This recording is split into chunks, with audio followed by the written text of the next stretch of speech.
లడ్డూ ప్రసాదం తయారీలో నెయ్యి కల్తీపై శుక్రవారం తన నివాసంలో మాజీ ప్రధాన అర్చకులు రమణ దీక్షితులు స్పందించారు. ఆయన మీడియాతో మాట్లాడుతూ సీఎం చంద్రబాబు వ్యాఖ్యలకు బలం చేకూర్చేలా గత పాలకులపై ఆయన ఆరోపణలు చేశారు.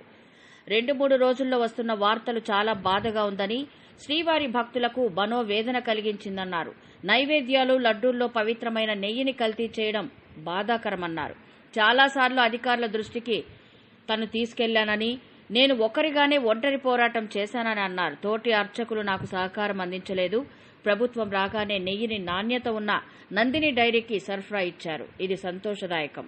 గత ప్రభుత్వ హయాంలో ప్రసాదాలపై అనేక ఫిర్యాదులు తాము చేశామన్నారు. ప్రసాదాల నాణ్యత లేదని, దిట్టం సరైన పద్ధతిలో చేయడం లేదని, రుచిలో కూడా మార్పు వచ్చిందని అప్పటి ఈవో, చైర్మన్ల దృష్టికి తాను తీసుకెళ్లినట్లు చెప్పారు. నా ఫిర్యాదులను కనీసం